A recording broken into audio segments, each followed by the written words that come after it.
Hello, my name is Michael Landsberg, Chief Investment Officer for Landsberg Bennett Private Wealth Management. Welcome to our third quarter market update. We're going to talk a little bit about inflation, Fed corporate earnings, and kind of where do we go from here. Positive news is inflation seems to have peaked about a month ago. So what we're seeing now is inflation's heading back towards, let's say, that 3, maybe even in the 2s again, hopefully by the end of the year. Prior to the war starting, people kind of forgot inflation was 2.3%. And it rallied in a bad way, rallied up to 4.25. We thought at some point you could see 4.5, but got to 4.25, and now is easing back. We think you're going to see a 3.8% print coming up, then down to 3.5, and then so on. That's really a positive thing for lots of reasons. First of all, less inflation means your money goes further. Anytime there's less inflation in the system, that's a positive for consumers. And since 70% of the economy is consumer-based, that's a positive for pretty much everybody that's got a business and everybody that owns businesses, which as stockholders you do. So that's, first of all, that's a positive. Secondarily, what that actually means is we're probably not going to see the Fed do anything. And a lot of people, I think, originally when this Fed governor was appointed to become Fed chairman, Kevin Warsh, people thought, Trump's going to get him to cut rates and do all these things. I think instantly when he became in office and inflation was over 4%, there was about 50% of the people on Wall Street were thinking you're going to see interest rates get increased. And we think that's definitely off the table. What's going to happen is I think when these prints come out that inflation's going lower, the idea of raising rates is going to go away. Typically, you raise rates to kind of slow down, let's say the economy booming. We think the economy is doing well, but if inflation's going higher, that's typically not a time that you're going to be raising rates. So we think that's a positive as well. Lower rates typically allows kind of the economy to kind of move at the speed it wants to. And why that's important is we think you're going to see the 7th straight quarter of double-digit earnings growth in the S&P 500 this quarter. And this will be over 20%, probably closer to 25%. That at the end of the day is what moves stock prices. We talk about this all the time. There's a lot of noise about the Straits of Hormuz or Fed policy. At the end of the day, stocks go up because they make money. Period. It's not linear. It doesn't mean they make money and they go up straight away. But if your company is making money over quarters and years, your stock price will be higher. And we think that's a positive sign going forward. So that underpinnings, we're still very bullish on the market because the earnings are very good. Does that mean it's going to be like straight up from here? No. We're going to see some chop, and I'll talk a little bit about that. But obviously, the Fed stepping on the sidelines, we don't think they're going to do anything with rate policy this year. No raises. Probably no cuts either. Because if you kind of forecast where we are, let's say a year from now, you're going to start to see very easy comps in CPI land. Meaning when we look at CPI, the Consumer Price Index, it's a year lag. So when they talk about inflation was 4.25%, that was the last 12 months. So the next print we think is going to be a 3.8 of the last 12 months. So what happens is when you get to next year and you see some of these bigger numbers fall off, you're going to see a deceleration in inflation, maybe pushing us close to that 2%. That's going to be very, very positive. We think the market will like that for probably the next 6 to 9 months. With that, we are going to see some volatility. You saw that recently with this large IPO that came out. People were selling some tech stocks, which is about 40% of the market, to buy the new IPO. You've got a couple other mega IPOs coming out later this summer, and I think that's going to put a little bit of selling pressure on some of the winners, which makes sense. If you're going to take some money out of, let's say, and put it into something speculative, which most times IPOs, initial public offerings, are speculative. They just are. They're newer companies. You're going to see some of that money come off of some of your winners, which have been in tech. So we're going to see some of that. And you've kind of seen that a little bit with kind of the Mag 7. I'm kind of calling it now the Drag 7 because realistically, or the Lag 7, the majority of those, 5 or 6 of those, have actually lagged the market this year. In fact, a few of them are down double digits. Part of it's because they've done so well, but part of it, they become a source of funds. People say, hey, I'm going to put some money into these new stocks. What can I get the money from? And I'll get some money from some of these things that have done well or that maybe I have too much of. That's been a complaint we've had with this rally until this year is the market breadth has been very, very narrow, which means a few stocks have driven returns. It's gotten slightly wider and slightly wider. This year you finally see small caps outperform large caps by a matter of 2 to 1.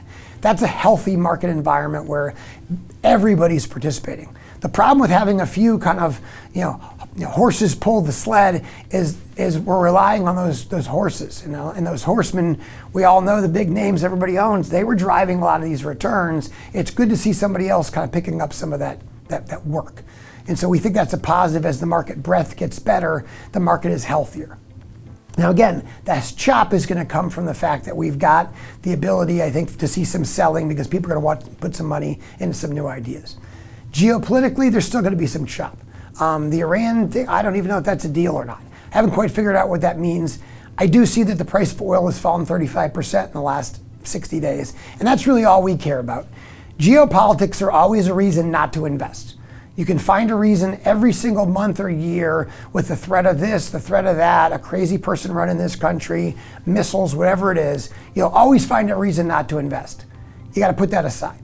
The reasons to invest are the earnings, and the earnings continue to do well. A falling oil price is a tax cut for everybody watching this, for every company. If they use plastics, the price of plastics have come down because the price of oil has dropped 35% in the last 6 or 8 weeks.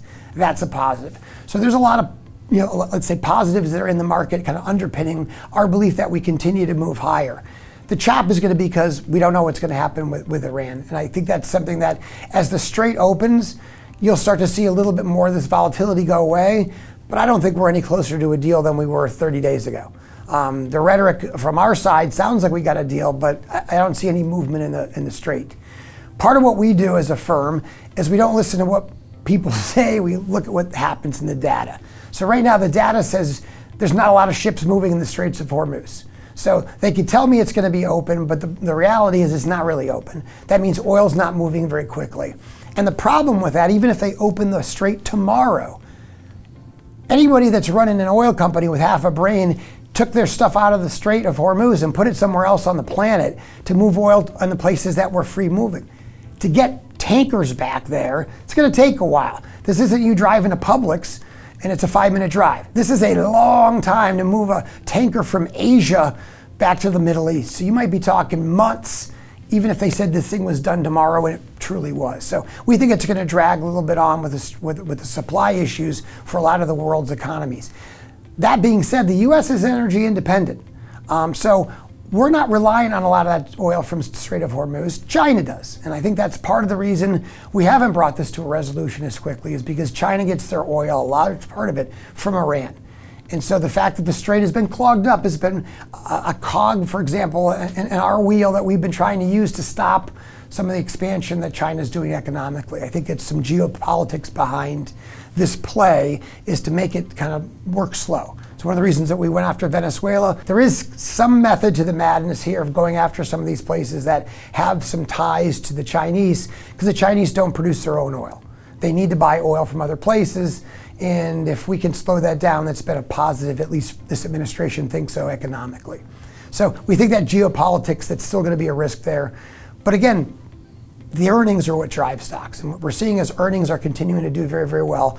The CapEx, this capital expenditure that you're seeing, is astronomical. Companies are buying more and more of these microchips to make AI and to make AI go faster. As we've said for months and months, and probably going on years, AI is not a few companies making chips. That's kind of at the heart of it. In fact, there's one company at the heart of it. But when you look at the ecosystem, in order to make a data center, you're going to need construction jobs, you're going to need materials, you're going to need power, you're going to need AC, you're going to need copper wire.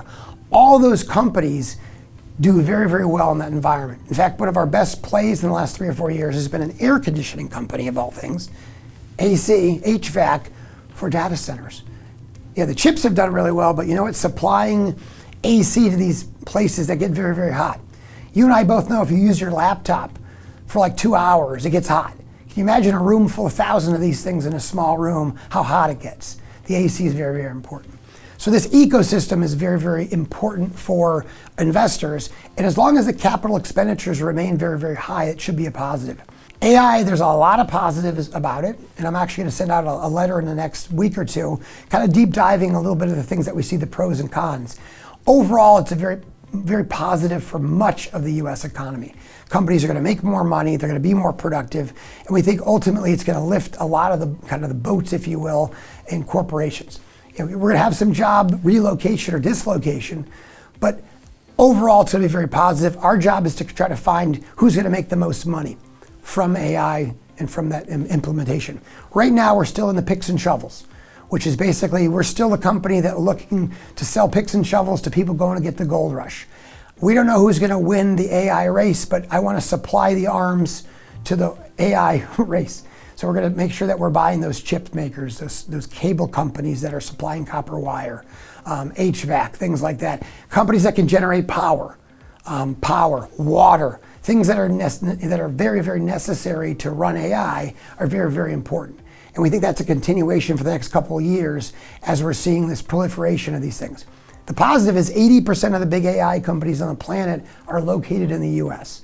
So from a national security standpoint, we're in very, very good shape, not having to worry about kind of frenemies or just flat out enemies having technology that's better than ours. Right now, the US is an enviable position of having the best technology in the world. A lot of our portfolios are geared to the AI.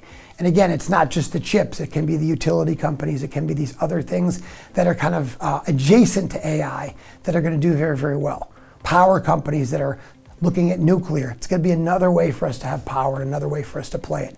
So we're very optimistic, again, on the longer term scenario that plays out with technology. We're going to see some short-term chop. We know that. Our rebalancing that we just did, by the time you view this, would have just taken place. Rebalancing is easy. We take basically stocks that have done the best and trim them back and add to some stuff that's kind of underperformed. The idea behind that is when things get a little bit over kind of fluffy, if you will, frothy, we trim it back and then we have the ability to buy things that are cheaper. Trimming high and adding to things that are low. What we want to do is take advantage of that. That also de-risks your portfolio. So as stocks go higher and higher in your portfolio, if you have one stock that grows from 3% to 6% to 10% of your portfolio, it became a lot more risky that if it loses money, you're going to suffer. So that's the idea with rebalancing. We want to take from some of the winners and add to some of the losers. We're not buying and selling the entire position, but if something goes up, we want to trim a little bit of it, take the profits. Stock shouldn't go up 50, 100% in 6 months, as some of the stocks in the portfolio have. We want to take that position back down. So it was 4% at the beginning of the year, now it's 6. We're going to trim it back to 4. We think that's prudent. That's the way we want to manage risk, because as the market goes higher, risk increases. And what we have control over as a firm is risk. If I was going to change the name of Landsberg Bennett Private Wealth Management to another name, it'd be Landsberg Bennett Risk Management. That's the thing that we can control the most of. So we're constantly looking at that, is what level of risk are we taking in portfolios? Can we control that risk and make sure that we're not too far over our skis? What we don't want to have is a situation where the market collapses and we're suffering, and in particular you're suffering, huge declines. That's why when you see declines, we have a tendency not to decline as much as the market, because that risk management is kind of paramount to what we do as a firm on the investment side. Obviously, as a firm, our financial planning is kind of the backbone of what we do, making sure that we're taking the risks that are appropriate for you. But on the investment side, I always want to make sure that we're taking the least amount of risk we can to achieve your goals and objectives. We don't get any extra points for degree of difficulty. You know, it's great if you make a big return, but during the year it was so choppy that you lost investors along the way. It's not really a great ride. Our goal is to get you to the end with as smooth a ride as possible, getting the best returns we can, but keeping everybody on the train, if you will, not having people flying off. I kind of liken it to some of those videos I see that my kids watch, you know, drive around the lake and there's somebody on an inner tube and I see the kids getting flown all over the place. That's not what we want as an investor. Yeah, if you started that way and the boat came back to the dock, that was great, but if nobody's still on the inner tube, that's not a great ride. Our job is to keep you on the inner tube as long as we can, make sure that it's not so bumpy that you're getting thrown all over the place. Again, that starts with planning, but also it's risk management, making sure that we're not taking excess risk for where we are. Does that mean we get everything right? No. That means we're gonna take the prudent risk that we can, and sometimes we miss things, but I'd rather miss things, for example, we didn't get as much upside as we could have versus getting a lot of the downside. The downside is gonna hurt the majority of the viewers much more than the upside is going to help you. Because when you're in a distribution phase of your life, which is you've got a bucket of money and you're going to live on it, the down years hurt you way more than the up years are going to help you. We know that, the math bears that out. So our goal is to make sure that we're as smooth as possible, participating on the upside and giving away some of that downside. And again, it starts with the fundamentals. It starts with looking at earnings. And again, this earnings session, this quarter is going to be very, very strong. We think they'll continue the rest of the year, again, with some chop. And we think there's going to be a positive as inflation pulls back, that you're going to see the ability for some of these companies to be even more profitable. Again, we think the Fed's going to be on pause for a while. We think interest rates may tick lower, given the fact that the Fed's not going to be doing much. So again, by and large, we think it's a positive environment for stocks. We think it continues to do well. Again, knowing there's going to be some chop because of this selling. A healthy IPO market means that there's money in the system. That's positive. If it gets too frothy, then we know there's some issues. But right now, having some deals come out is a good sign that the markets are in good shape. There's demand for stocks and people are looking at investing again. And that typically is good for stocks. So again, we appreciate the trust and confidence you show in our firm. Hopefully this summer you guys can stay cool, and we look forward to seeing you again, whether it's the summer or whether it's the fall when you come back. Thanks again.